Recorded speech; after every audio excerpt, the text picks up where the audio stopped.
This is the Gay Manifesto by Michael Swift, first published in Gay Community News, February 15th to the 21st in 1987.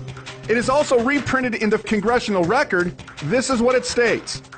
We shall sodomize your sons, emblems of your feeble masculinity, of your shallow dreams and vulgar lies. We shall seduce them in your schools, in your dormitories, in your gymnasiums, in your locker rooms, in your sports arenas, in your seminaries, in your youth groups, in your movie theater bathrooms, in your army bunkhouses, in your truck stops, in all your male clubs, in your House of Congress, whenever men are with men together. Your sons shall become our minions and do our biddings. They will be recast into our image. All laws banning homosexual activity will be revoked. Instead, legislation shall be passed which engenders love between men. All homosexuals stand together as brothers. We shall triumph only when we present a common face to the vicious heterosexual enemy. If you dare to cry faggot, it states, fairy, queer at us, we will stab you in your cowardly hearts and defile your dead, puny bodies. We will unmask the powerful homosexuals who masquerade as heterosexuals. You will be shocked and frightened when you find that your presidents and their sons, your industrialists, your senators, your mayors, your generals, your athletes, your film stars, your television personalities, your civic leaders, your priests, are not the safe, familiar, heterosexual figures you assume them to be. We are everywhere. We have infiltrated your ranks. Be careful when you speak of homosexuals because we are always among you.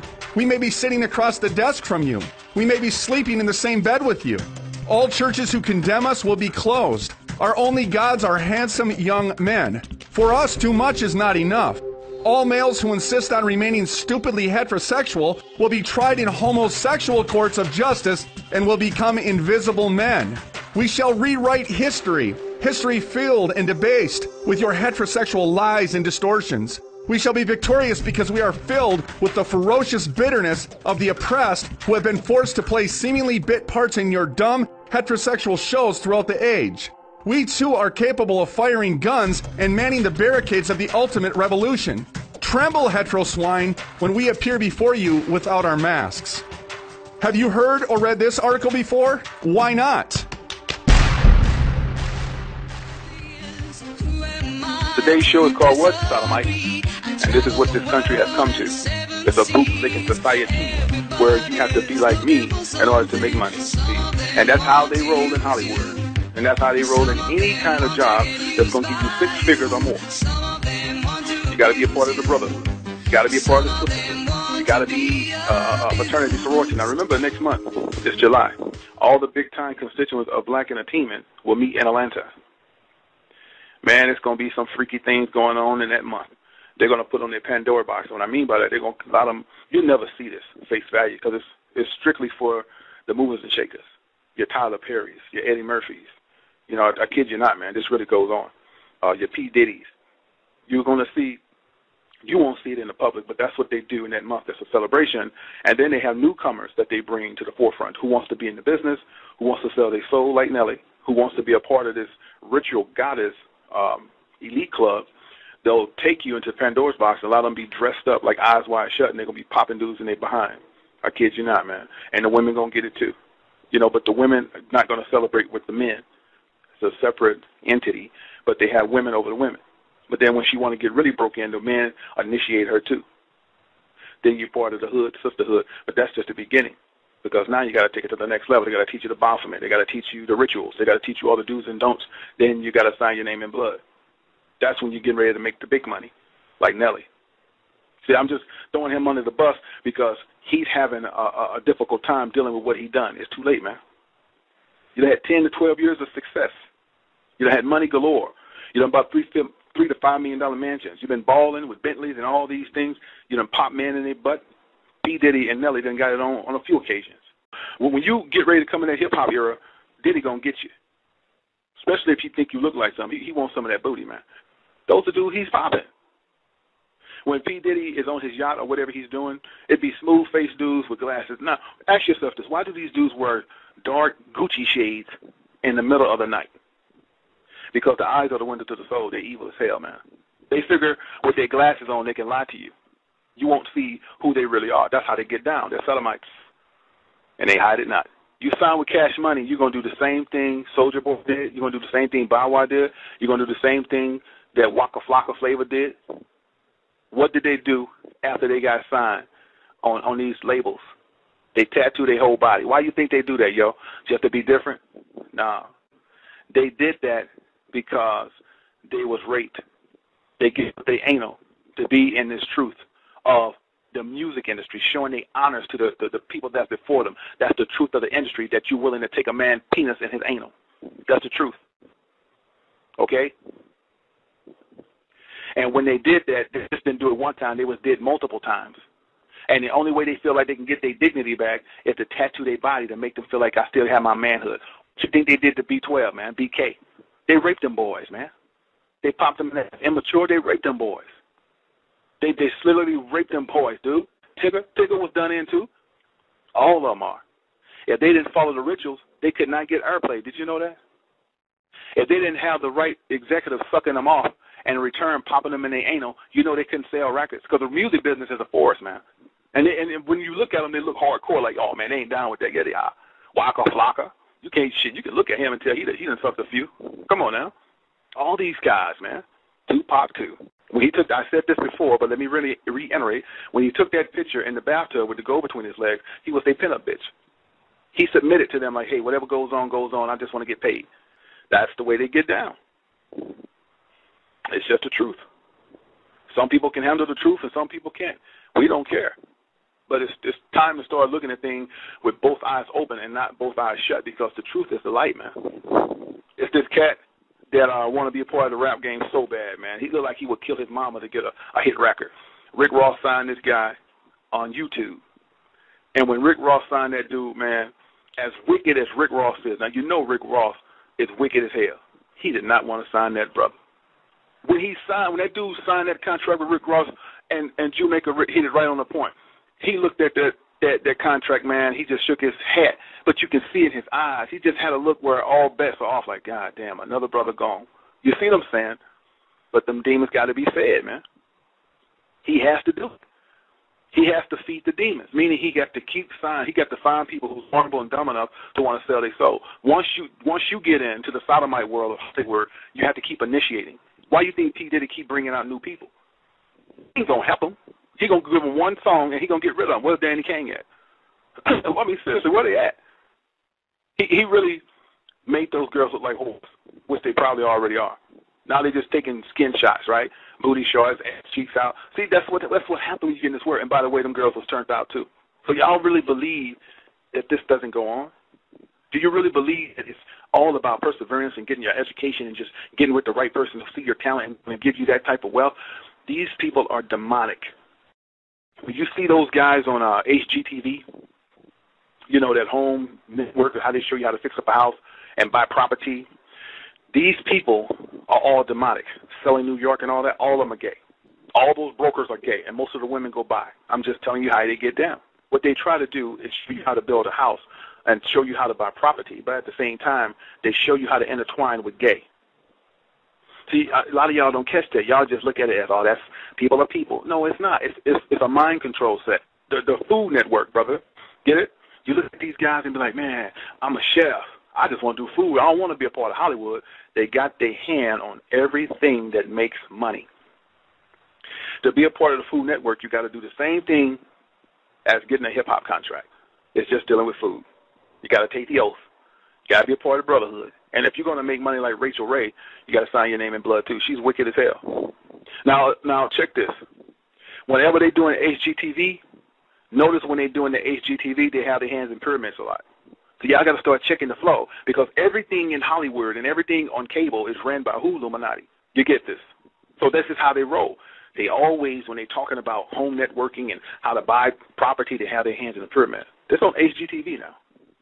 And then it's just about you got to start catching it. When they do interviews, the interviewer have his hand in the pyramid, and the person they interview have their hands in the pyramid. And then you got assholes that know this is the way to get paid, and they want a part of the brotherhood. Now, I've seen several episodes on HGTV where normal black people be talking to the interviewer, and they've got their hands in the pyramid trying to get that guy's attention. Now, don't you know that guy know what you're trying to do, but he doesn't know of you. He hasn't heard of you. Because if he knew of you before he do the interview, y'all going to be briefed on y'all brotherhood and y'all gestures of what y'all going to do. So when you throw up your hand in a pyramid like that, he don't know how to take you. He don't know if you're just playing, you're trying to get in. So afterwards, he's going to have a conversation with you. They're going to let it float because that's how they get down. They're going to let you show that pyramid, but afterwards they're going to question you on that because they don't know you. And most of the time, when you're trying to get their attention, they don't want you. They choose you. You don't choose them. Y'all get that? That's how it go. Y'all heard this dude named Jonas? He had a clothing line called LRG Clothing. That was a hit, man. That was a hit. They took him out for a reason. That was it. He was on his way. He had a great clothing line, but there was something that went down that didn't go accordingly. They had to take him out. So a lot of people don't understand this, how this thing roll, man. It's a sodomite world. And matter of fact, they done popped him in his butt, too, before he left out of here. Now, and check this out now. Whenever it happens, it's always they by themselves. Come on. This dude just died out the blue. No, it was a hit. It was something they wanted him to comply with. He didn't agree with, so they took him out. See, that's how they do you once you sign. He signed his name in blood. He was a part of all that. See, you can't be that successful. You can't be that successful and not be a part of their brotherhood. They're going to, look, man, she knew that it was on Jimmy's tail because Jimmy wasn't complying with who? The Illuminati. Now, just to let you know that Janis Joplin knew the truth about Jimmy, as it was months later, they killed her because Janet wouldn't keep quiet. She was talking about it, and they was afraid that she would blow it up. So they got rid of Janis Joplin. And that Asian woman that said that Jimmy tried to take sex from her, they killed her a year later, too, because they can't leave no witnesses. When they orchestrate you and tell you what to say, they have to get rid of you. It's telling the truth about what you think you know and you really don't know, or what's going on in Hollywood of sodomites. Men run the industry. Men pollute this industry, and they tell you what you can and what you can't do. Now, here's the kicker. They always tell you do the what? Follow your dreams. Perseverance. If you really believe in this thing, you can make it happen. What they don't tell you is what you have to do to get to where they're at. See, that's misleading. That's deceitful. They're not telling you the truth, man. And see, they're forbidden to tell you the truth because if they tell you the truth, off with their head. See, because once you join that gang of Illuminati, Boule, it's a ritual. And you agree to the terms that if you tell the secrets, they can cut your tongue out. You agree to that. You took an oath. You took a blood oath and say, I agree, I'll never tell the truth. Why do you think that all of these things are coming out? Because what the Most High told us in the book of Luke, everything's in the dark going to come to light. You can't hide no more. And basically what the Lord has shown you, Satan does not have a crew that can upset him. Because the Lord allows Satan to use you that way. You was under a test, man. This whole galaxy is a test. But only the strong going to survive. You can't serve two masters, y'all. So y'all think y'all going to take the oath and still get prayed up? Come on, man. Go ahead.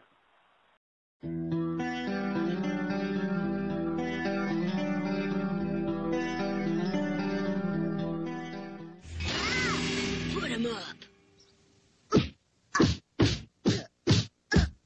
Remember the good old days when it was Homer Simpson who taught parents how to talk to their kids about bullying?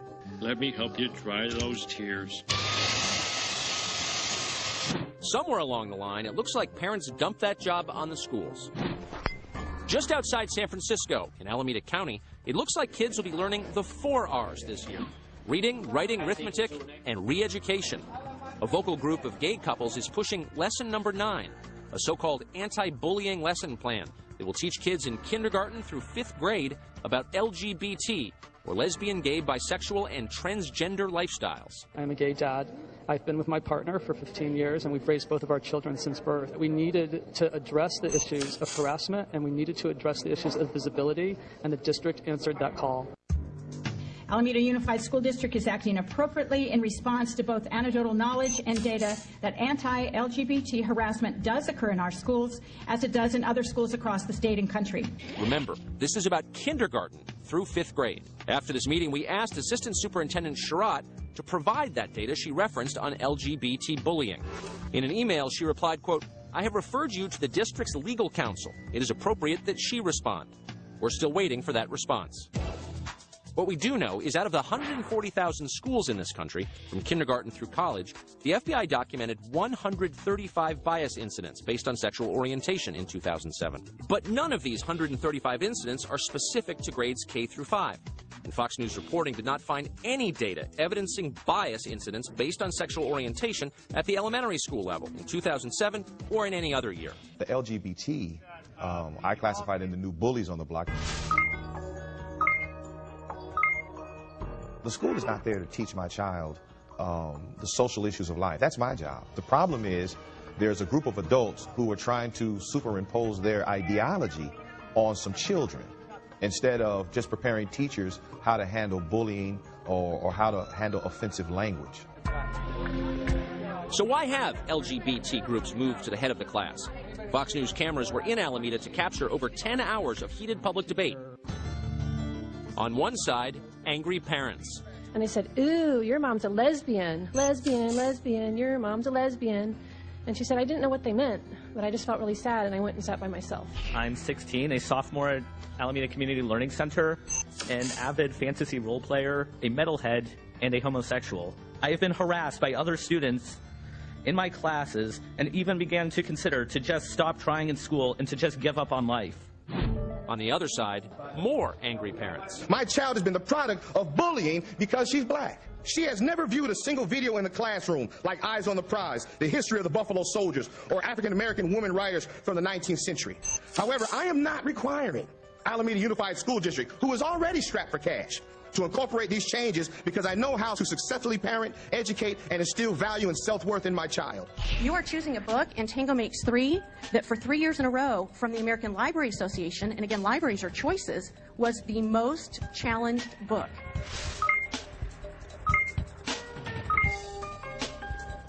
It's about two gay penguins who raise a baby penguin, and they live happily ever after. And so again, nothing in this book about bullying or harassment, all about two male penguins. And the kids with traditional values are the ones that are considered, bullies, and no one's there to advocate for them. So how did the school board vote on the curriculum change? Member Spencer? Oppose. Member Tam? Yes. Member McMahon? Oppose. Member Jensen? Yes. Member Mooney? Yes. And the LGBT side has it, 3-2. In a state that ranked third from the bottom in 2007 in fourth grade reading scores, Alameda's second grade students will be required to read Tango Makes Three. And by third grade, watch That's a Family. They're the best dads ever. The idea that they want to force this on children and parents and not even allow parents to opt their children out proves there's an agenda and they want to force this down these young kids' throats. I spent 3 years as a volunteer at Franklin Elementary School. I experienced in those 3 years dealing with 40 kindergartners calling each other by a lot of different slurs, including the gay slurs that Ms. Englund says is just an agenda. It's not just an agenda. It was a need to keep the students safe. What did you do to stop it? What did you do to stop it? Did you enforce the current school policy? Let me finish my statement. What did you do to stop the slurs? I dealt with that as a Christian. I'm very excited about going home and kissing my boys and telling them that we have had a victory tonight. And the school board should be ashamed of itself when not only does it vote to approve such a measure, but funds it in order to vote for it. This battle isn't over yet. 11 states around the country now have bullying laws that include sexual orientation. That means that this scene in Alameda will be replayed in schools across the country.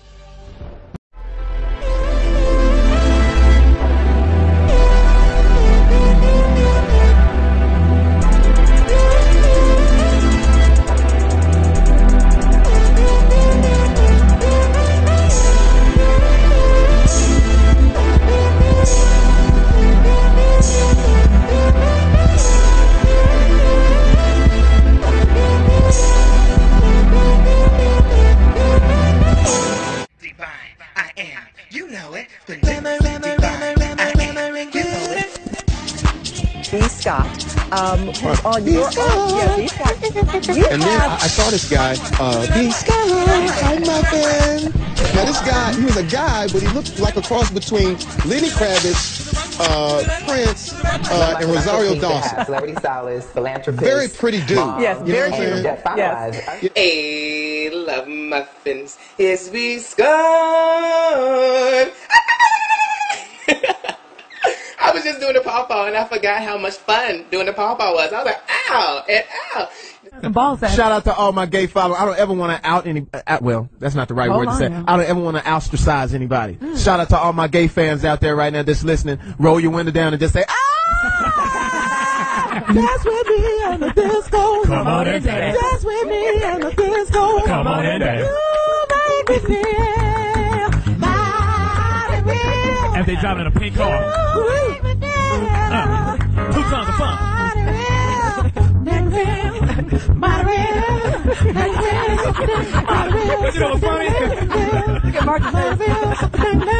Just pop over. We didn't even know what gay was back then. Yeah. My mother and they say he lived an alternative Shout out to lifestyle. all my gay followers. Just pop open a 6-pack of dinglings this weekend And just have yourself a ball.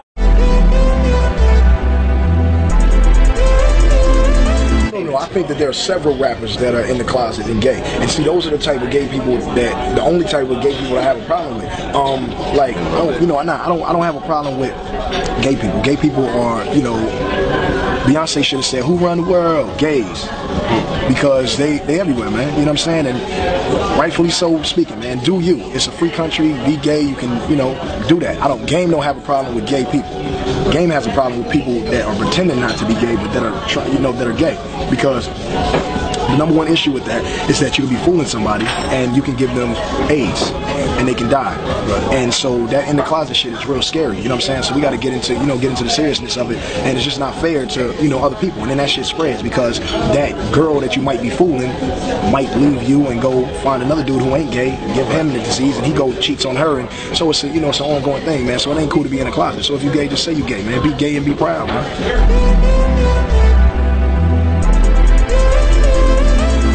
But T.I., thank God that he's free at last.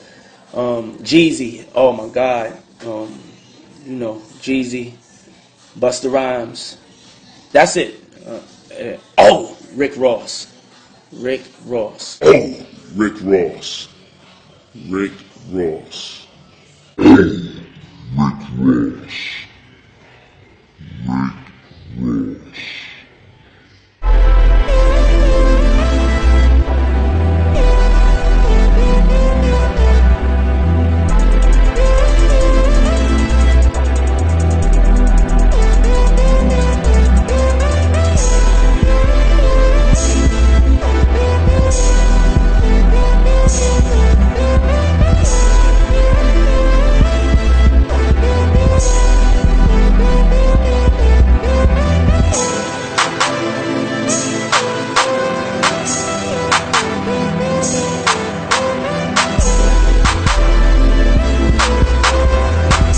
Brother right here from day one, we used to wake up and, pause, but like that's how, back in the days when he was like 10 and I was a little bit older, his older brother, we used to fight over the Frosted Flakes. I'm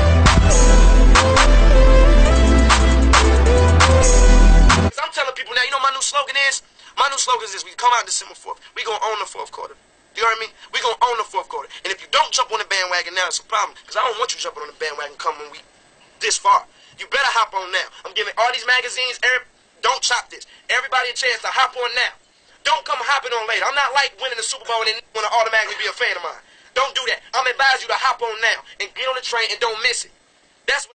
Exactly. One thing I noticed about you, you're a really incredible dancer. Oh, thank you. And I wonder, take moves from people like Chris Brown. What? You said, do I take moves? Yo. Why would I take a move? Yo, nobody is touching my man. I got $1 million on it. The best dance out right. Real talk, bro. For real. Honestly, you don't, bro. So don't ask this man. He taking moves from Chris Brown, and don't ask no other disrespectful ass, stupid ass questions. That's real talk. You got a problem when you can holler at me, bro. Hold on. That's real. That's real talk. Oh, let's ride, pal. Yeah, you probably about to go do 106 Park. I'm Mr. 106 Park, homie. I'm out, bro. Come on. I ain't even finna let you go out like that, Pep. That's real talk, man. And he come out, and he can come out here and see about it too, for real. He can holler at Big D and Big Los if it's a problem. Hey, D, handle that, Big D.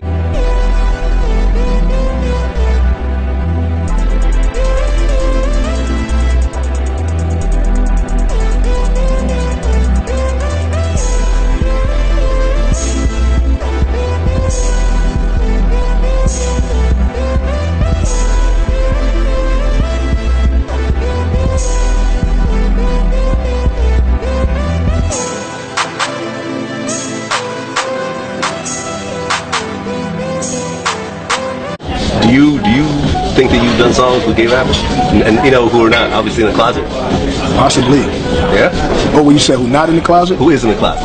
Possibly, man. Yeah. Possibly. So you think that you've worked with a gay rapper? Yeah, man. And gay, not being just full out gay, but hiding it, trying to pretend like he, you know, loves girls and live the rap lifestyle, but really, he's a man fan. He's a man fan? Yeah. There's a lot of man fans out there in hip-hop. I got you. I got you. I see how you niggas be looking at niggas when I be around, too. They be looking at niggas crazy. And you be thinking, you know, see, wait, no. I'm saying, what you might think, you might just see a rapper, right? Looking at another rapper, you might think it's like he looking at a nigga like he got a problem with him, right? But nah, he really looking at him like a man fan. There's a lot of man fans in hip-hop, man.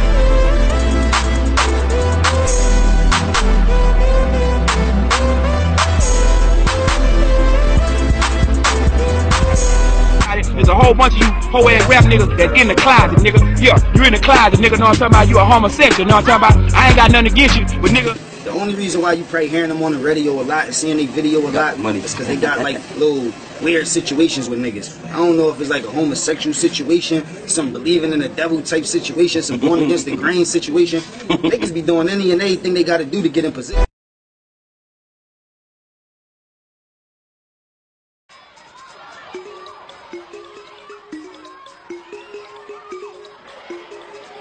So I wanted to start out by asking you, did you all celebrate Mother's Day yesterday? Who did? Yeah? Who? Raise your, let's see a show of hands. Who celebrated Mother's Day? Who was the guest of honor yesterday? Who did you honor for Mother's Day in your particular family? Anyone want to say, Stephen? Grandma. Your grandmother and your mother? Hannah, how about in your family? Nobody special was celebrated. It was just my mom, my sister, my stepsister, my stepdad, and me. So everybody celebrated it with different people. There's step-parents, grandparents, aunts, brothers, sisters, all different kinds of people. And some of you were wondering, you saw that I had invited Emily in, and you were wondering why she's here. Why don't you come up, Emily? For those of you who don't know her, Emily's next door to us in Rose's class. She's in 3rd grade, too. And I asked her to come in today on purpose because yesterday, for Mother's Day, her celebration was probably a little bit different than any of the celebrations that any of us had in this class. Do you know CBK Cookies on Amsterdam Avenue? They sponsored a contest. It was a Mother's Day essay writing contest. And I didn't know about the contest, but when it was over, a couple of people told me, you should read Emily's essay. It was really interesting and really nice. And I thought it would be nice if she came in and read it to you. So here's a copy of it. And in a nice, why don't you move up so they could hear you? And in a nice, really loud voice, this is the essay that was entered for a Mother's Day contest. My mothers mean so much to me. I have 2 mothers. 2 moms is pretty nice. Well, it's more than pretty nice. It's really nice. You can't imagine. Although having 2 mothers is a problem to others, I respect that that's the way they think, and I can't do anything about it. I still think that those people think stupidly.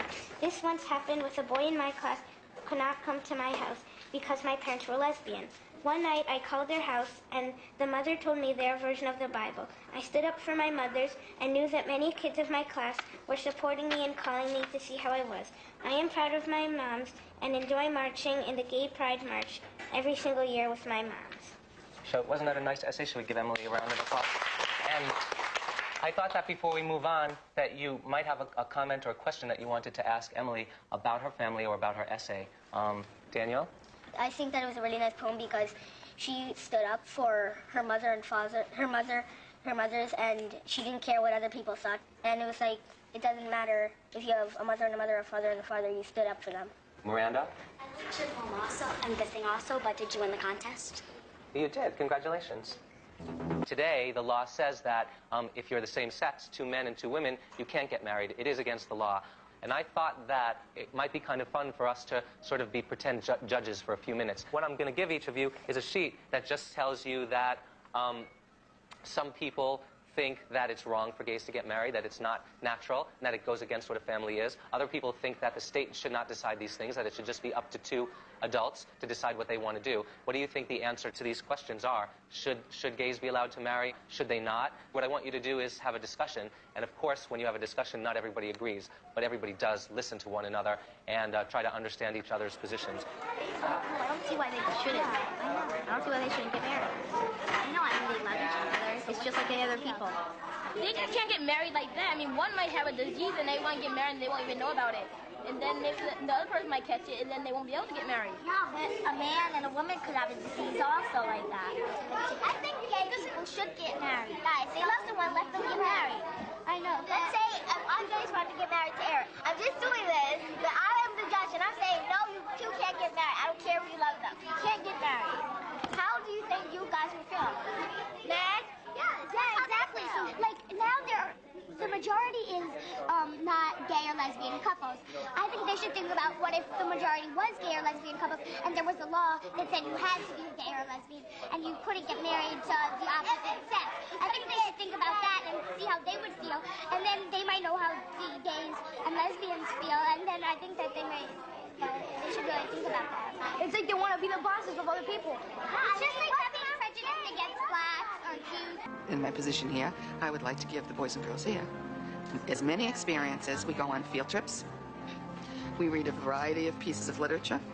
And if they're going to be the leaders of tomorrow, and we don't provide them with these experiences, then we will not be improving our civilization.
Aleister Crowley, the man who called himself the Beast 666, black magician, drug fiend, sex addict, and traitor to the British people. I want none of your faint approval or faint dispraise. To hell with Christianity, rationalism, Buddhism.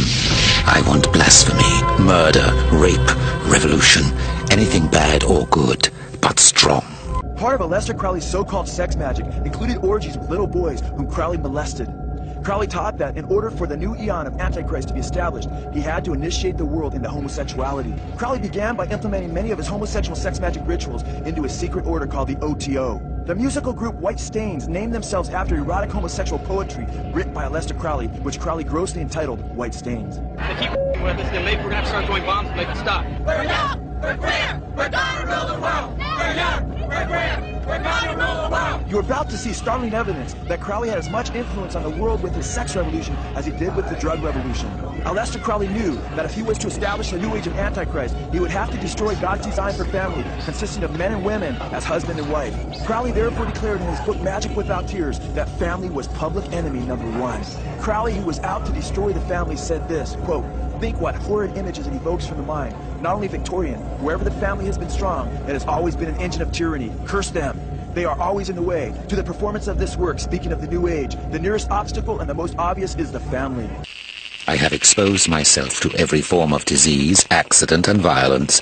I have driven myself to delight in dirty and disgusting debauches, and to devour human excrements and human flesh. I have mastered every mode of my mind, and made myself a morality more severe than any other in the world. 1,000 years from now, the world will be sitting in the sunset of Crowleyanity.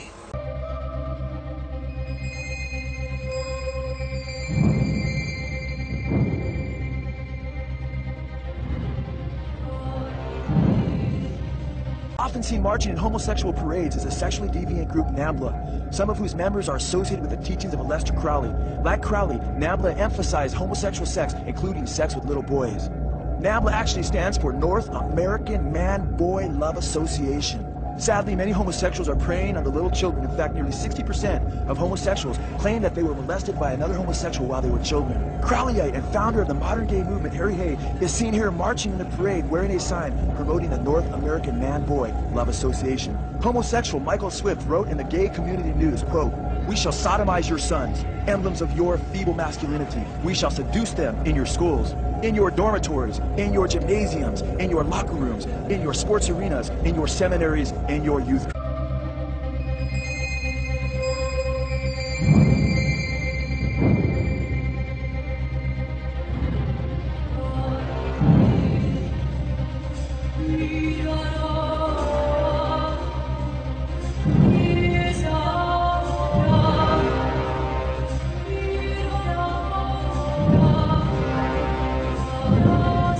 Well, I would want more basic, like right now what I have is like, my name is Matthew, I like this, this, and this. Now on to the next person in the family.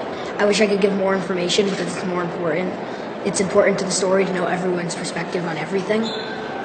Like, we're not the perfect family, we argue, we fight, but we're like real. I think it's important for you to hear from us, not just about us. I know all of you have a big decision to make, and it comes down to one important question. Do you believe that my parents are equal to every other straight couple in Rhode Island? I personally believe everyone is equal, and I hope you will be influenced by my story.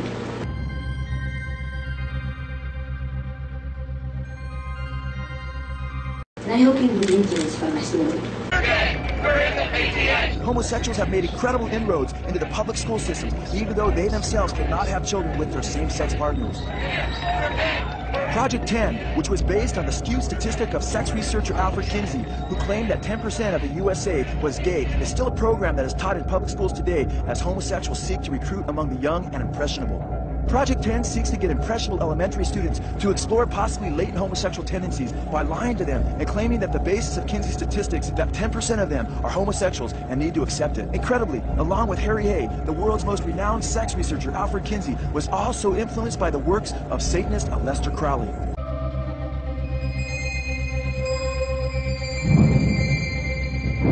As everybody here knows, last year, upon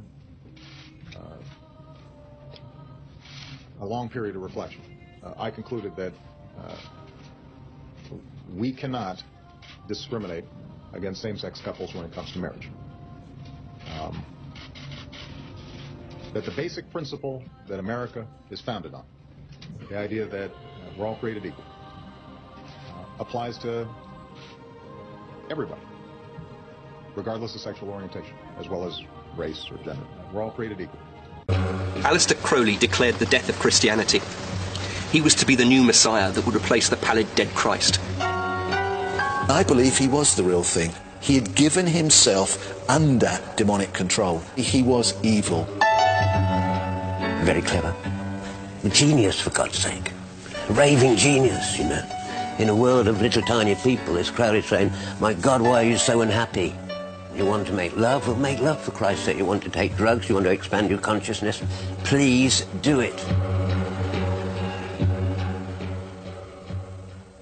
Since his death in 1947, Crowley has become an icon of rebellion. The Rolling Stones, David Bowie, Led Zeppelin's Jimmy Page have all been influenced by his message of freedom. He continues to be a key figure in the occult and is a focus for those engaged in the battle between good and evil. This is sex ritual, sex magic, and that's where you get all of these hermaphroditic sexual symbols. And that children, even infants, were sexual beings who could and in fact should have pleasurable sex with adults. Satanist Aleister Crowley would have been proud.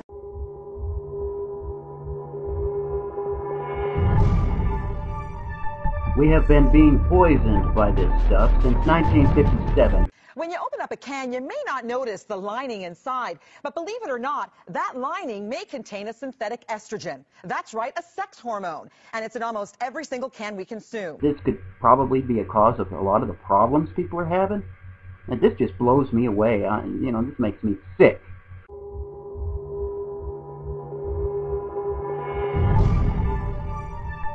I got raped when I I was 11, Twist. I loved it.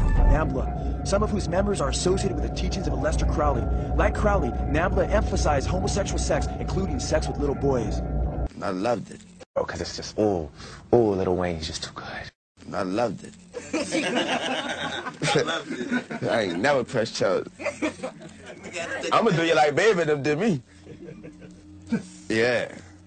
I'll never forget that day. Yeah, no, they was all in the kitchen. I was scared. It was cool. There was about this many niggas and shit too in that bit. I'll never forget the word. Suck Lil Wayne, let dick.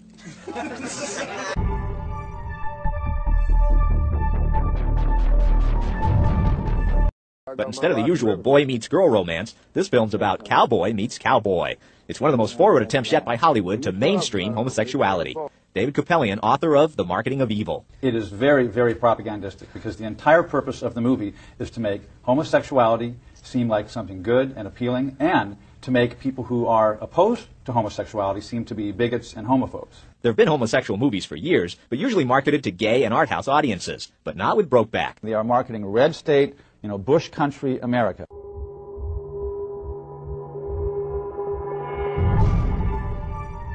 This man in the world, Aleister Crowley, be George W. Bush's grandfather.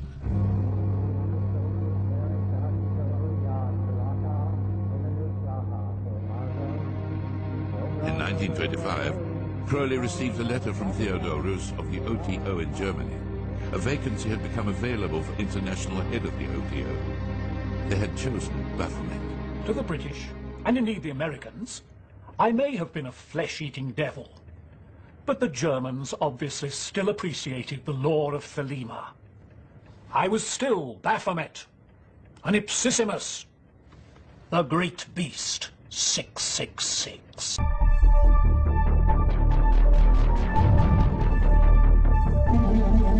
They said they hoped it would be forever as they exchanged vows before the city's mayor. Two men have become the first gay couple to legally marry in France, just days after President Francois Hollande signed the same-sex marriage bill into law.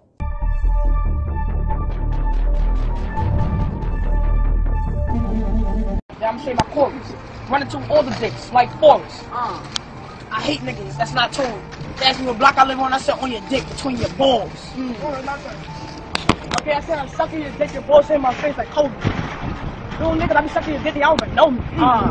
Yo, I said I'm sucking on your dick, in prison I'm the warden. You already know my legs open faster than Jordan. Sucking on the dick fast, I never do it slow. Everybody know because my job is to blow, and my blows is to job. Like I'm sucking on your knob, and I'm sucking on your cock. It's like corn on the cob. Tough and my neck shit crazy. I suck your dick, then I really call KD. But lately, I've been sucking dick, and y'all wanna smell? Well, fuck it though, I'm really let that smell. And look, Drake voice. Started from the dick, now I'm here. Started from the dick, now I'm sucking on your pubic hair. Started from the dick, now I'm here. Started from the dick, now I'm sucking. Then I grab his nutsack.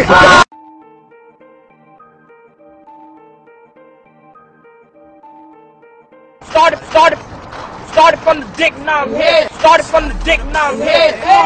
Started from the dick, now I'm sucking on your pubic hair. Started from the dick, now I'm here. You got your wife and baby. Brokeback Mountain looks like a big, bold, manly Western movie, but instead of the usual boy meets girl romance, this film's about cowboy meets cowboy. It's one of the most forward attempts yet by Hollywood to mainstream homosexuality. David Kupelian, author of The Marketing of Evil. It is very, very propagandistic because the entire purpose of the movie is to make homosexuality seem like something good and appealing, and to make people who are opposed to homosexuality seem to be bigots and homophobes. There have been homosexual movies for years, but usually marketed to gay and art house audiences, but not with Brokeback. They are marketing red state, bush country America. The way the studio did that was by first opening it up in just 5 blue state cities where there were large built-in gay audiences, so the first showings had blockbuster numbers. And they get these high numbers and all the buzz going, and then pretty soon it's sort of like the Emperor's New Clothes effect. We're all looking at that, even middle Christian America saying, everybody else says this movie is so great. I need to go see it to see why it's so great. Is there an actual agenda at work here? Alan Sears and his co-author, Craig Austin, in a book called The Homosexual Agenda, warn about a complex and well-thought-out strategy to make America gay-friendly and hostile to those who resist. These Christian authors quote extensively from After the Ball, a 1989 gay manifesto that laid out this agenda. Many gays deny such an agenda exists. There's no secret plan or even public plan at this point. But the authors themselves discuss in the book a 1988 summit of gay leaders in Warrenton, Virginia to agree on the agenda. These authors are a reportedly brilliant researcher into the brain, Marshall Kirk, and a Harvard-trained expert in public persuasion tactics, Hunter Madsen. The two proposed using on Straight America tactics remarkably similar to the brainwashing methods of Mao Zedong's Communist Chinese, mixed with Madison Avenue's most persuasive selling techniques. The purpose of this brainwashing? Quote, using the very processes that made America hate us to turn their hatred into warm regard, whether they like it or not. First, the two proposed homosexuals and their liberal allies should desensitize heterosexuals by getting homosexuality talked about as much as possible in the straight world. Quote, the main thing is talk about gayness until the issue becomes thoroughly tiresome. You can forget about trying right up front to persuade folks that homosexuality is a good thing, but if you can get them to think it is just another thing, meriting no more than a shrug of the shoulders, then your battle for legal and social rights is virtually won. We're talking about a demand for a behavior that not only wants to not be condemned, but to have every affirmation from every possible point that it is correct, it's good, and it's approved. Now look at the media. There's a tidal wave of gays and gay themes. The L Word is a Showtime hit that follows the lives of a group of lesbians. #1 rated Desperate Housewives even has time for the occasional gay guy subplot. You're gay? I'm gay. A flamboyant homosexual is one of the main characters in the brand new series, Emily's Reasons Why Not. This doesn't seem gay. I didn't seem gay before I came out. Yeah, you did. Heights, one of the most popular independent films of late, has a closeted gay torturing himself over whether to marry his fiancée or go off with the man he really loves. Happy Endings features another tortured young man who can't be happy till he finally faces his homosexuality. And here in the latest movie section of the Washington Post, The Family Stone, where a mom says she'd just as soon have gay kids as straight ones. The Producers, which features a wildly homosexual Broadway director. And Capote, about the famously gay writer. Another point Kirk and Madsen push, portray gays as victims of circumstance and oppression, not as aggressive challengers. Gays must be portrayed as victims in need of protection, so that straights will be inclined by reflex to assume the role of protector. Suddenly those who choose homosexual behavior, sodomy, are victims. It's crazy. But have homosexuals won on getting themselves seen as a persecuted minority? Turning to the movies, the Bible is black and white. The wildly popular Saved portrays born-again Christians as cruel homophobes trying to reprogram poor young misunderstood gays in their midst. Trembling Before God is about how Orthodox and Hasidic homosexuals are persecuted and not accepted. The Conspiracy of Silence argues some gay priests are hounded to death because they can't act out their homosexuality. And the list of gay-centered, gay-sympathetic shows goes on and on. Closeted Canadian homosexuals in Touch of Pink. Closeted Asian lesbians in Saving Face. And the good, kind, understanding homosexual next door has been seen in so many movies and TV series, he's become somewhat of a cliche. These days, some 30 regular homosexual characters are being beamed into your home by the major networks every week. As Kirk and Madsen put it, quote, the average American watches over 7 hours of TV daily. Those hours open up a gateway into the private world of straights, through which a Trojan horse might be passed. And speaking of horses, like it or not, the gay cowboys at Brokeback Mountain are playing to big crowds in a theater near you right now. Paul Strand, CBN News, Washington. Do you have faith? I have faith in my kids. Me too. Yeah, I have faith in my kids. And I have faith that, you know, as long as you keep moving forward, just keep walking forward, things will be all right, I suppose, you know. Faith in terms of religion, religion is not my specialty, you know.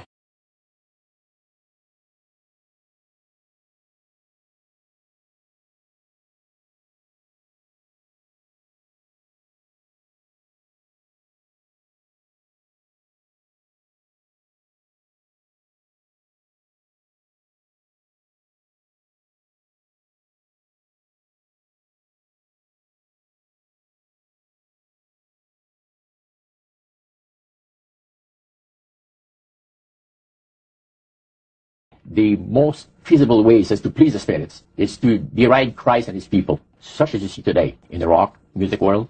You see the entertainers, they have these crosses. The ladies got earrings, crosses. This is a form of blasphemy, a form of deriding Christ. Do you have faith? I have faith in my kids. I have faith that, you know, as long as you keep moving forward, just keep walking forward, things will be all right, I suppose, you know.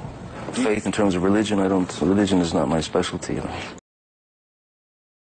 Witches teach that the Christian Bible is an absolute lie, created by the god of evil named Jesus.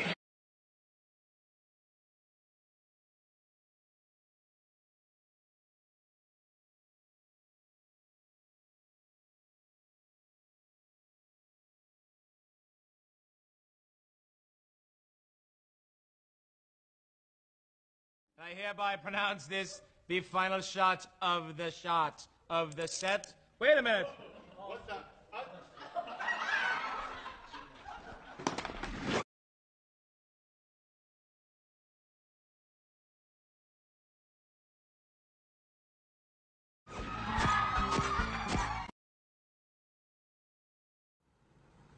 I have never told anyone what I'm about to tell you. I like to dress in women's clothing.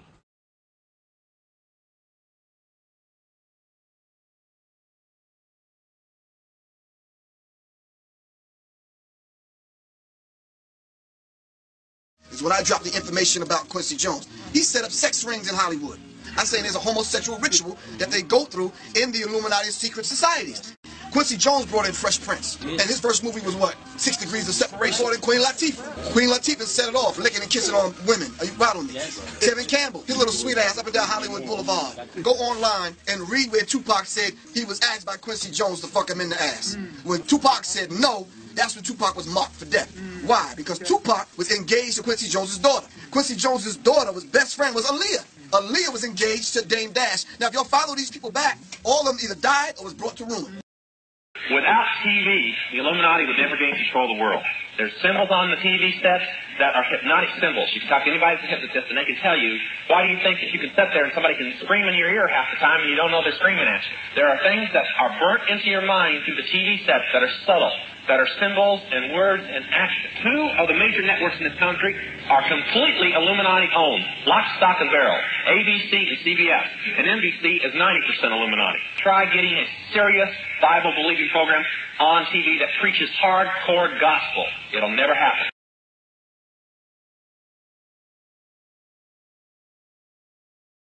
Another amazing man in Johnny's life, Hunter S. Thompson. Johnny became friends with Thompson before he filmed Fear and Loathing in Las Vegas. It was a friendship that endured for years. Let's talk about Hunter Thompson and your friendship with him. Hunter and I, it was when I was researching Fear and Loathing in Las Vegas, and I was living in his basement, you know, and I happened upon this box as we were looking through the manuscript of Fear and Loathing. So explain to the uninitiated who Hunter Thompson was. He was, without question, I mean, I think the most important non-fiction writer of the 20th century. He reinvented a style of writing by putting himself into the situation, by living it, by putting himself into the situation, by living it. I like to kill. And when you say kill, you're talking about what, neighbors? What? We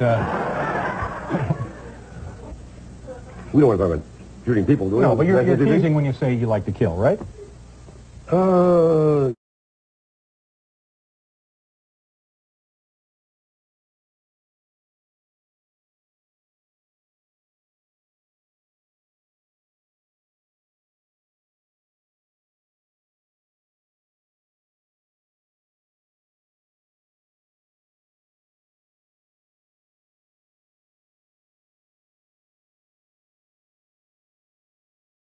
Could you relax with him? Oh, yeah. Really? Oh, yeah. Yeah? Well, tell us about the first time you ever met him. There was a sort of scheduled meeting. It was about midnight, and I was sitting in the back of this bar, and suddenly the front door opened of the bar. I was way in the back, and I saw sparks, these hideous sparks that were kind of everywhere. And then I realized as he came closer, the sea was parting.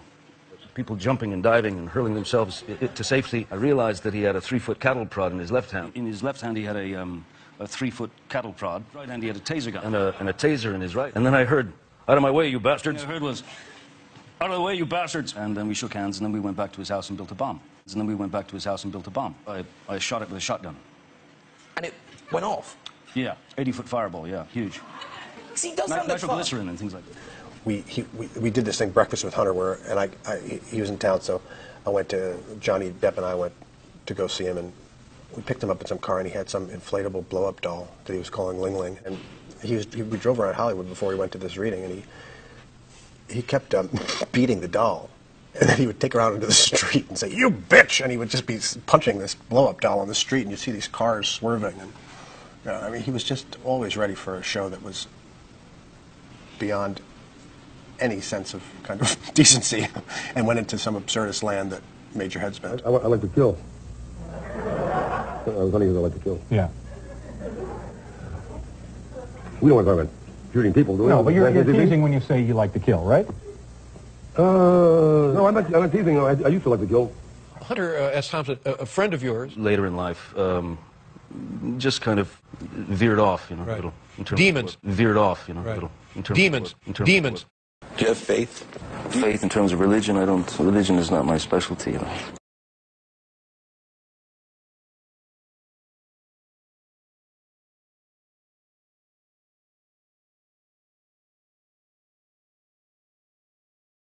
The most feasible way, he says, to please the spirits is to deride Christ and his people, such as you see today in the rock music world. You see the entertainers, they have these crosses. Ladies got earrings, crosses. This is a form of blasphemy, a form of deriding Christ.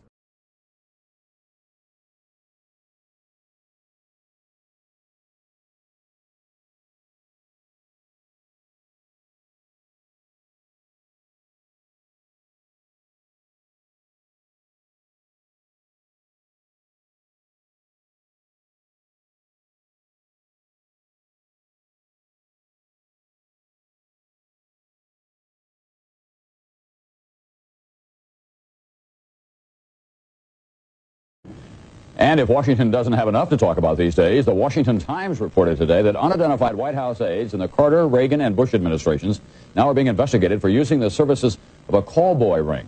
A callboy ring. Aside from the fact that you had sex with some of these politicians, at some of these parties, did you recognize any prominent senators or congressmen or anybody? I seen at the time Vice President Bush go in and all he did was the kids perform oral sex on him. That was it. Kids what? Perform oral sex on him. And the kid performed oral sex. Which, the white kid or the white kid? Both of them. Well, when Vice President Bush came in, two separate parties. One's with a white kid, one's with a black kid. Yeah. So you saw him twice. Yeah. And the kid had to perform oral sex on him. The illumination of 1,000 points of light, and it is expressed by all who know the irresistible force of a child's hand. The irresistible force of a child's hand, of a friend who stands by you and stays there, a volunteer's generous gesture.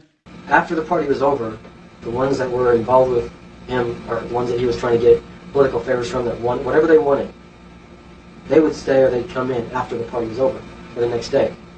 See, so at the party, nothing even abnormal. If somebody was in there and stuff, they'd see no abnormal activities going on, so they would, honestly be able to say that. I've been to parties, but I've never seen anything, so.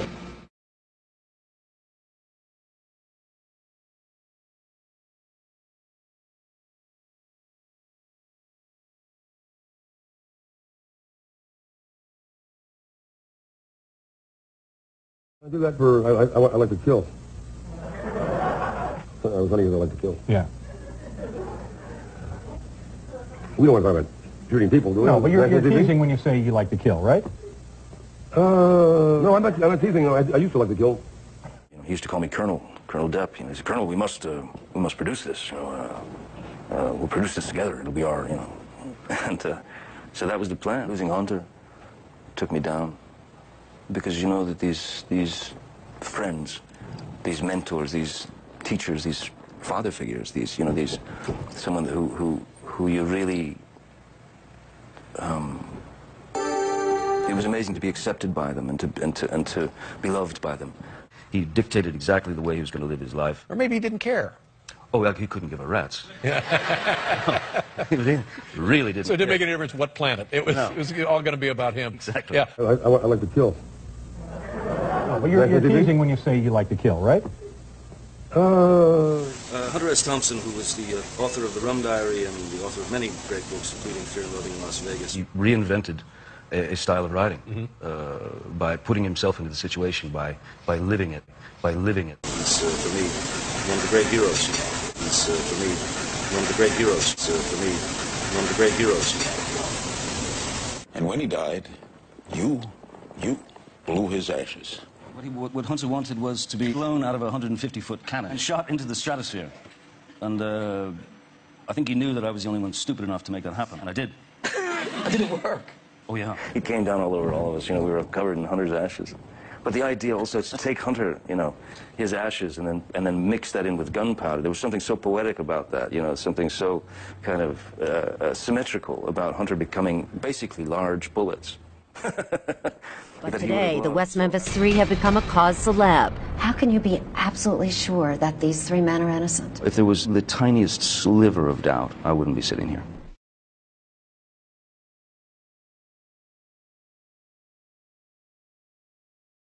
They're cold-blooded murderers. In your opinion, it doesn't add up that way. In my opinion, and 24 jurors out of the state of Arkansas's opinion.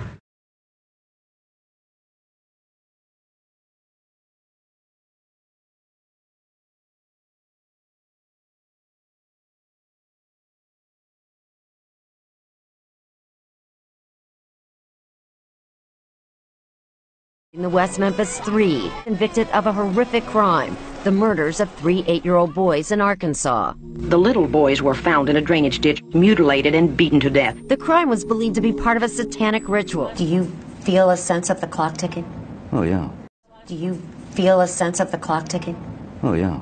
You know that sometimes when someone from Hollywood takes a stand on an issue, he can be dismissed or sometimes accused of doing it for publicity. Yeah, I'm a big publicity hound, me. If they try to make me squirm, that's nothing compared to what these guys have had to deal with for the last 16 years. Christopher was a shy one. Michael Moore, he was going to be a police officer. Stevie, I'm so proud of him. He was an achiever. He was a very brilliant, wonderful baby God blessed me with. The little boys were found in a drainage ditch, mutilated and beaten to death. That's nothing compared to what these guys have had to deal with for the last 16 years. You see, the entertainers, they have these crosses. This is a form of blasphemy, a form of deriding Christ. The crime was believed to be part of a satanic ritual, so Damien Eccles, then 19, was sentenced to death.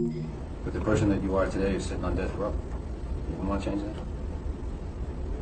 I don't think there was anything I could do to change that. What was it? I mean, become a clone, give up my personality, give up my identity, just march along like everyone else.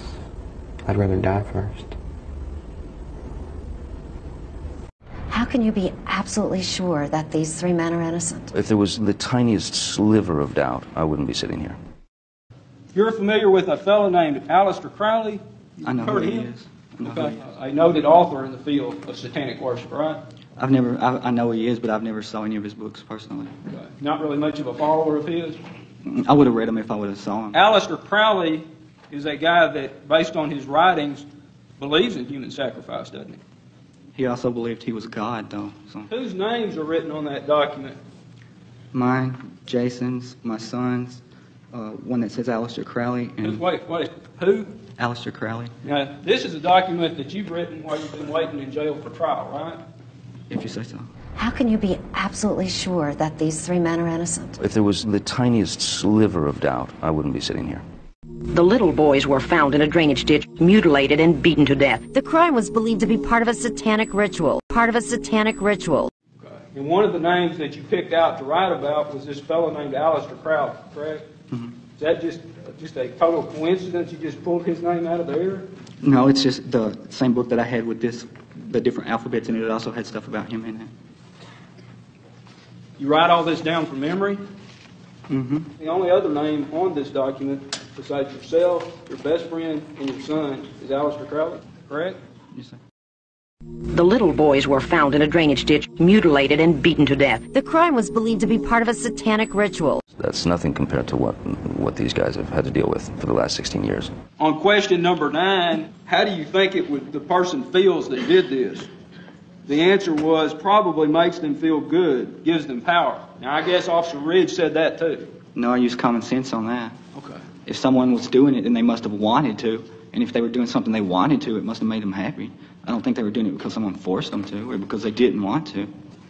So in your mind, the person that killed these 3 kids, it's common sense that killing 3 8-year-olds would make you feel good. Whoever did it, it must have. I like to kill. I was funny because I like to kill. Yeah. These mentors, these teachers, these father figures. He's, for me, one of the great heroes.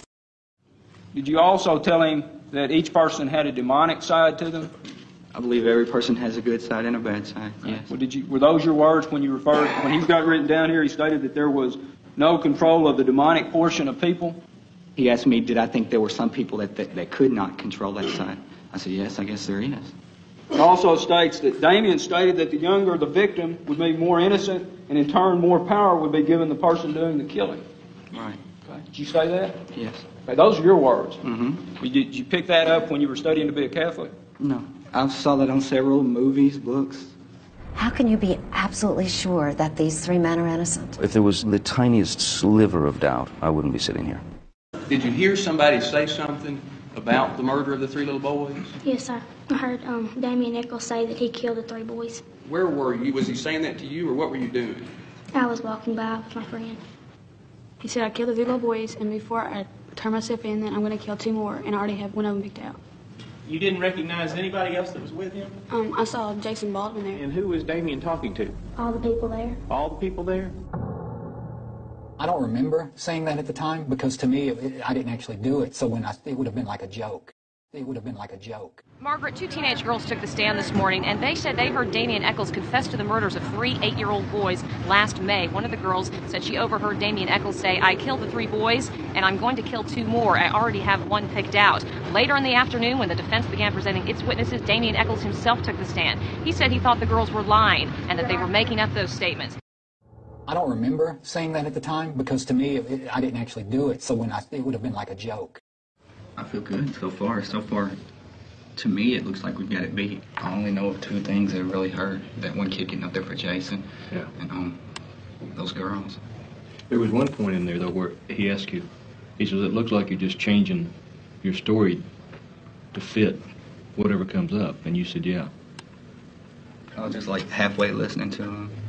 There's never been a moment that I've ever doubted that we did not arrest the right individuals. Never in my mind. There's never been a doubt. I can go to bed at night and sleep knowing that I did my job and did it well. If there was a doubt in my mind, I would still be on the police department, I'd still be working the case. How can you be absolutely sure that these 3 men are innocent? If there was the tiniest sliver of doubt, I wouldn't be sitting here. Most of the time we didn't really set out to do anything in particular. We just started hanging around and whatever happened just usually happened. Sometimes good, sometimes bad. We were just sitting on the couch watching TV the night we were arrested. The pigs busted in, started running all over the house. We tried to hide in the bedroom when the cops first came, but they wouldn't leave. We were in the bedroom, turned the light off. Maybe they'll go away. I know you're in there, open up. We saw the lights go out. I wanted to strangle him. Were you watching the jury? Mm-hmm. How you pick it? With my finger. Once you get out of here, you gonna buy the beer? The whiskey. No beer. You think Damien could have killed those little boys?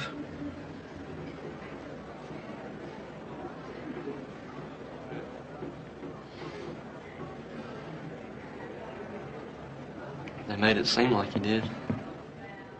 The little boys were found in a drainage ditch, mutilated and beaten to death. The crime was believed to be part of a satanic ritual. The little boys were found in a drainage ditch, mutilated and beaten to death. The crime was believed to be part of a satanic ritual. The little boys were found in a drainage ditch, mutilated and beaten to death. The crime was believed to be part of a satanic ritual. The little boys were found in a drainage ditch, mutilated and beaten to death. The crime was believed to be part of a satanic ritual. That's nothing compared to what these guys have had to deal with for the last 16 years. I knew from when I was real small that people were going to know who I was. I always had that feeling.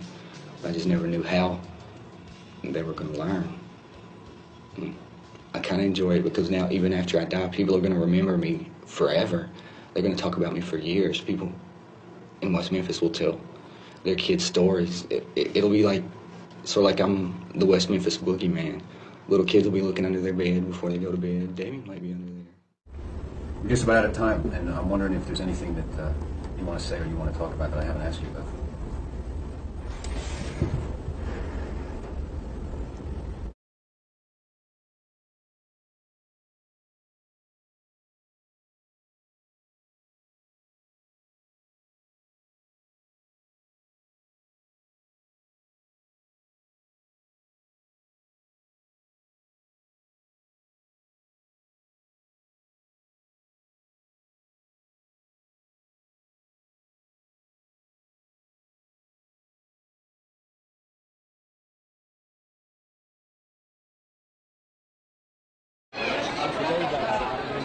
We were getting ready to do an interview a while ago, and the first thing Johnny says is, "When this is over, we've got to find a tattoo parlor." It's one of those things. He didn't just support us while we were in prison. He's been with us every single step of the way since we've gotten out. He's become like a brother to me, and that's one of the things we always do. Just as part of that bond is whenever you get tattoos like that, it's something that both of you carry with you through the rest of your life.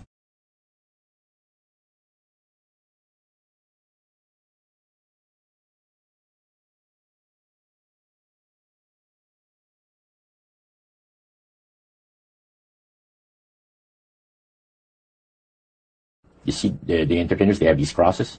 This is a form of blasphemy, a form of deriding Christ. When you get into a secret society of spirit worshippers, that some call the Illuminati, it's important to understand that the key thing of the conspiracy is that it's done in secret. You were both in Skull and Bones, the secret society. It's so secret we can't talk about it. What does that mean for America? The conspiracy theorists are going to go I'm on. sure they are. I don't know. I haven't seen the website. Number 322? You both were members of Skull and Bones, a secret society at Yale. What does that tell us? Not much, because it's a secret. Is there a secret handshake? Is there a secret code? I wish there were something secret I could manifest. 322, a secret number? When you get into a secret society of spirit worshippers, that some call the Illuminati, it's important to understand that the key thing of the conspiracy is that it's done in secret.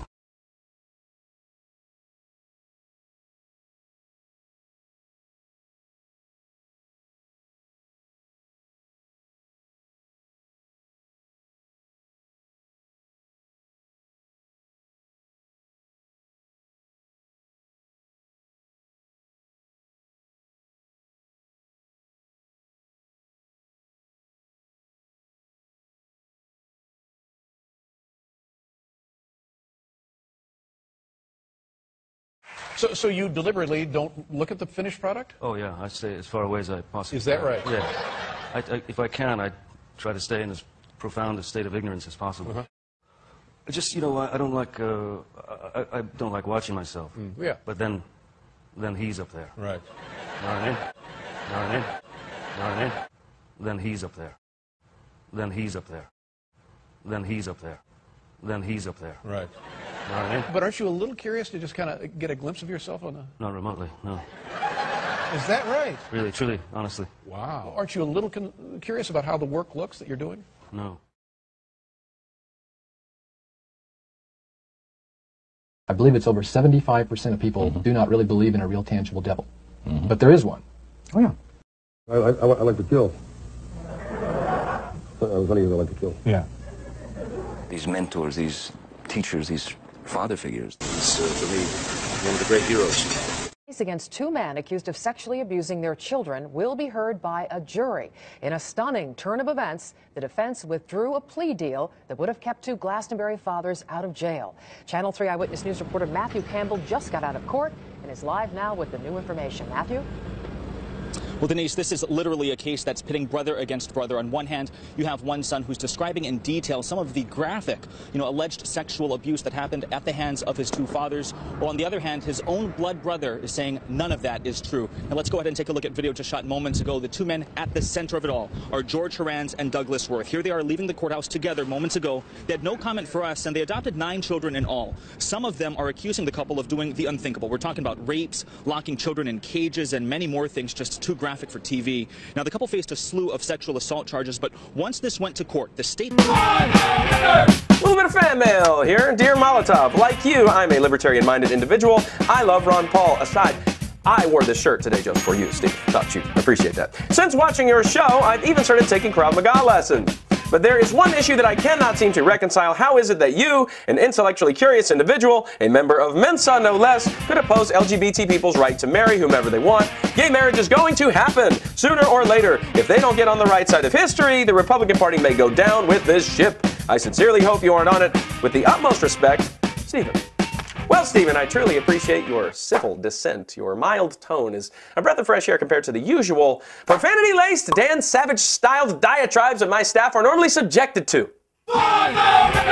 First off, addressing your concern about me and the GOP, I'm not tied to the Republican Party, so I'm not going down with any ship. Second, I do not agree with your assertion that gay marriage is inevitable. The vast majority of Americans take issue with gay marriage, and frankly, they're sick and tired of having their votes thrown out by a few liberal judges. But allow me to answer your question as to why a sharp fellow like myself, a thinker, would take issue with gay marriage. Well, Steve, I don't actually have a problem with people entering into contracts with each other or leaving each other property. I don't have any problem with people visiting each other in hospitals. People have a right to property, they have a right to privacy, and I fully support that. I believe in the power of attorney, for example. I believe in wills and the sharing of legally binding documents. What I have a problem with is defining gay marriage as a civil right. If gay marriage can be classified as a civil right in the United States, then mosques, synagogues, and churches will lose the right to criticize homosexuality in their services, and they will certainly not be allowed to refuse marriage to anyone that walks in the door. They will be forced to marry gay couples. That's not fear-mongering, it's already happening. Last year in Denmark, their parliament ruled that gay marriage was a civil right, and that gay couples could get married in any church or synagogue that they chose. Clergy will just have to bend over and take it. Apparently, in this era of political correctness, the right to marriage outweighs the fundamental rights of religion, association, and speech. Steve, if the people of California, the most liberal state in America, if the people of California voted to ban gay marriage, it should be banned. End of story. Either we have a democratic process or we don't. Ironically, it's the Democrats that are trying to overturn the will of the people here. Democracy is the first thing to go out the window when Democrats lose any kind of vote. They should stop calling themselves Democrats, frankly. They should call themselves something like egocrats, because all they care about is getting what they want, and they'll do it by hook or by crook. There's nothing democratic about suppressing the will of the people, and there's nothing tolerant about it either. Steve, you mentioned Krav Maga classes, so let me share something. Now, this is the first time I've ever mentioned this publicly, but it is relevant. Before I had studios around North Carolina, I once taught Krav Maga at a school in Raleigh. Actually, my wife and I, we both taught there, and we never talked about politics at all when we were teaching. It just never came up. But of course, outside of the studio, as a political communication strategist, I was involved in several conservative groups, and one of them was trying to pass this amendment that would ban gay marriage. Well, when the owner of the studio found out, and after North Carolina passed this amendment, he got so mad, he kicked us out, me and my wife. And then he started spreading rumors and lies about me, telling people that I was a hate monger and that I wanted to kill all the gays. Yeah, he actually said that.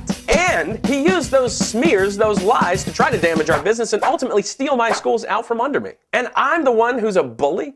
I'm the one who's intolerant? Honestly, I'm sick and tired of being the punching bag for gay marriage extremists. I'm not a hate monger because I send death threats to gay activists. I don't do that. They do that. I'm not a bully. I don't overturn people's propositions so I can force them to like me, force them to do what I want.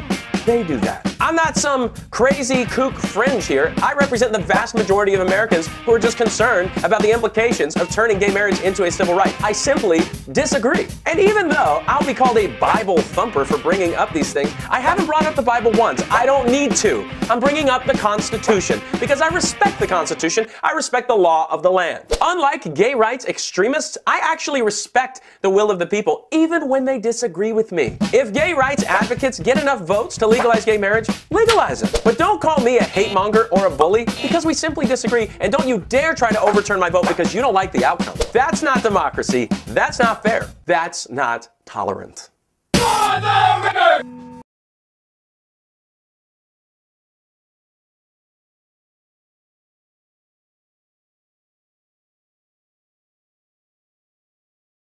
An egregious example of Christians being charged with a supposed hate crime for trying to preach the gospel to homosexuals happened recently in Philadelphia.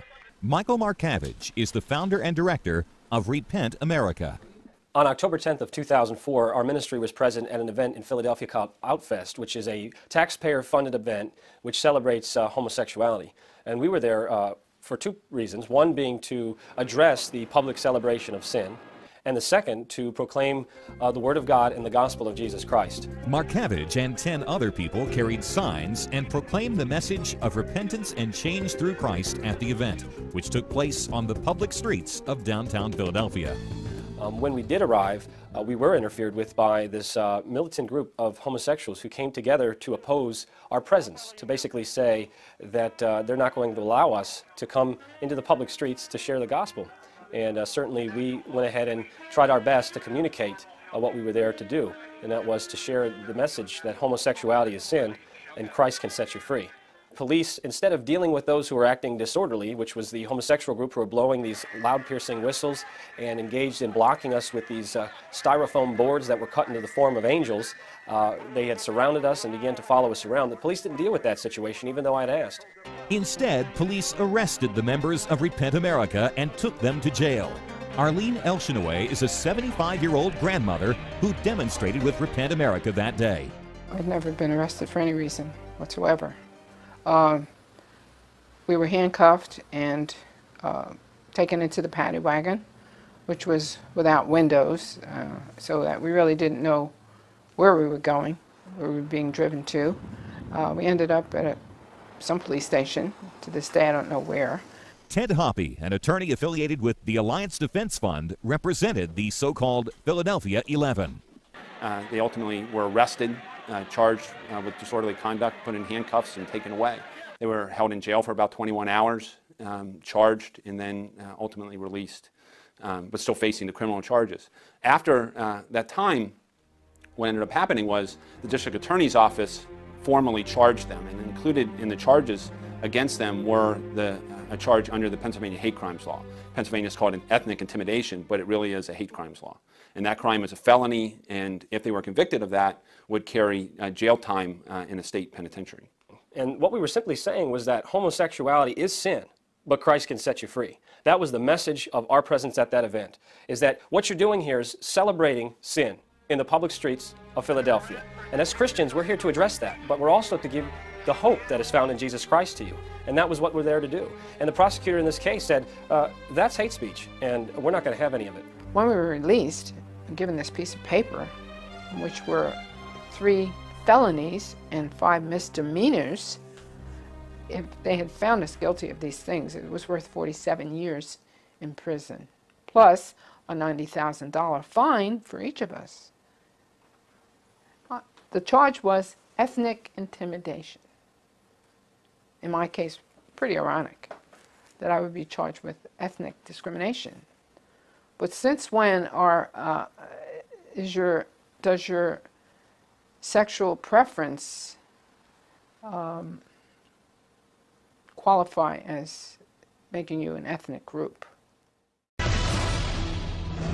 Every year in Philadelphia, they have a celebration of homosexuality. It's called Outfest. It's a taxpayer-funded event where thousands of people come into the streets of Philadelphia to celebrate their homosexuality. So as Christians, we believe that there needs to be a response to a public celebration of sin, such as Outfest. So our ministry went to Outfest. There were 11 of us in total, and ultimately we had been arrested for singing Blessed Be the Name of the Lord at this event, because we were directed out of the event, and we believe that we had the right to be in the public square just as everyone else. What they do is they set up a stage here on the corner of 13th and Locust where this traffic is coming out, and basically on this stage there's a lot of open lewdness that takes place, a lot of very disturbing things that do take place in front of children, and we were actually entering to the event through the sidewalk here. Right here at this intersection of 13th and Locust, we were blocked by a group of homosexuals who actually linked arms to prevent us from coming into the event. Public street, whatever you want. All right, thank you, officer. This here is obstruction. When they have the signs and trying to block us, and their intent, as they said in the Philadelphia Gay News, is to have us block our message blocked. If you feel that way, I think you can seek relief or injunctive relief or through the courts. As I was speaking with him and encouraging him to do something about these whistles that were being blown at us, and they had big pieces of styrofoam that were cut out in the form of angels. And they began to block us with these styrofoam boards so no one can see us. So when they have their pink signs around us, did you give them the same message? They're getting ready to get rid of their signs. But you didn't tell them that they had to get their signs out of here. 11 Christians were arrested that day, including 2 grandmothers. The group became known nationwide as the Philadelphia 11. And they would soon learn that sharing the gospel in public in Philadelphia was considered a hate crime. Kept taking our pictures and fingerprints, and it was, the longer we were being held, I realized that we weren't getting out right away. We were charged with 3 felonies and 5 misdemeanors, which could have put us away for 47 years in jail and $90,000 in fines each. It was totally surreal. I mean, I just couldn't believe. It just seemed like unreal, the whole thing. But then to be charged with ethnic discrimination, I mean, this is absolutely absurd. Well, the hate crime legislation is going to do away with our freedom of speech. And the churches don't realize it, but it's not going to just be for us who go out in the street and take a stand against it, but it's going to affect the churches. This is, we believe, probably the first time, if not the only time, anybody has been charged with a hate crime where the instrument of the hate crime is, at least incidentally, a Bible. The whole movement towards creating national statewide hate crimes laws and national hate crimes laws is a really scary movement in this country. And anybody who has any belief in the First Amendment or even the things that made this country great ought to be really scared about this. You know, it strengthens your faith in the Lord and what He can do for you. And we are going to face persecution. That's promised. God has called us to love them, and we are there with the message of love, and that is that there is hope and freedom through Jesus Christ, that they can be set free from their sins. And that was what we were there to do. Nothing more, nothing less. The case of the Philadelphia 11 is a chilling precursor to what we could face if hate crimes legislation is allowed to become the law of the land. A crime is a crime, but we're heading down a road where someone's perception about your motivations and deeply held convictions may get you arrested. Did you know that under these laws, the punishment would be greater for an assault on a 22-year-old homosexual man than for the same kind of an assault on an 85-year-old woman? Tristan Emanuel is the author of Christophobia, the real reason behind hate crime legislation. I had a chance to sit down with him to discuss this very important topic. I think since the 60s, the church in Canada has been quite silent, predominantly on the issue of human sexuality. I haven't talked about it a lot, and when we do talk about it, we tend to talk about it in terms of protest, because we see what's happened in our culture. But having said that, it still has a chilling effect, because what already was a difficult situation where very few pastors were willing to speak, now that's just reinforced the fact that not only is it maybe not what I want to talk about, but it could get me into a lot of legal hot water as a result of being victimized by a law under the guise that this is promoting hatred through speech. And so most pastors don't want to spend time in the court. They don't want to be criminalized for basically sharing the love of Jesus Christ. And so we completely shy away from that legitimate avenue of discussion, morality, because it's now become politicized. It's politicized speech. Then my sense is that that makes what's happening to the church, capital C, universal in Canada, even more threatening, because if they were silent pre the passage of this legislation, this will do nothing but further a chilling effect, which will silence pastors even more. The end result of that is you have a lackadaisical church. You've got the church in many respects at Laodicea. Right. We have compartmentalized where the gospel is allowed to go. That's what we've done. We've embraced the constraints of political correctness, and as it were, imposed that upon the gospel, so that we're prepared to preach the gospel in the private sphere, and we're prepared to preach the gospel and share the good aspects of the gospel to everybody, but we shy away from the comprehensive nature of the gospel. What I'm getting at is the gospel doesn't make sense if you don't establish the context for the gospel, i.e. sin and repentance. And there simply are things that people do that need to be repented of. And though it may be politically incorrect to say it, it needs to be said. Otherwise, the antidote, which is Jesus, doesn't make sense. I mean, fine, absolute free speech can sound pretty harsh. From a Christian perspective, my concern is the whole idea behind the First Amendment was that no government should have the right to bind my conscience, nor the conscience of another individual. No government should have the right to decree doctrinal issues or to hem in issues as profound as human morality and marginalize what is essential for our foundation as a free and open society. We need morality in order to be free, and we need to have people to have the freedom to promote morality in the public square. Laws shouldn't be based on personal indiscretions. Laws should not be based on people's personal scruples or what they feel is odious. Laws need to be based on something much more tangible, much more absolute than just arbitrary opinion, even if that opinion happens to be representative of a lot of people.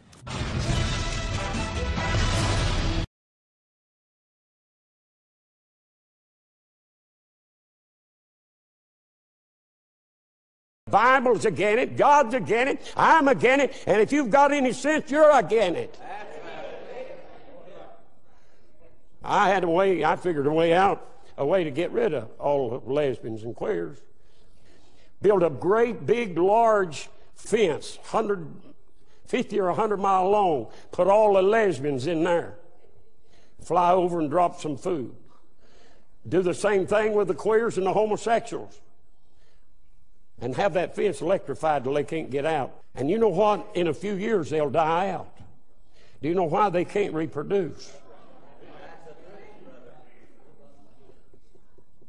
If a man ever has a young'un, praise God, he'll be the first one. All of these. You can just well, amen. I'm going to preach the hell out of all of us. Hey, I tell you right now, somebody said, who you going to vote for? I ain't going to vote for a baby killer and a homosexual lover. You said, did you mean to say that? You better believe I did. God have mercy. It makes me puking sick to think about. I don't even know whether you ought to say this in the pulpit or not. Could you imagine kissing some man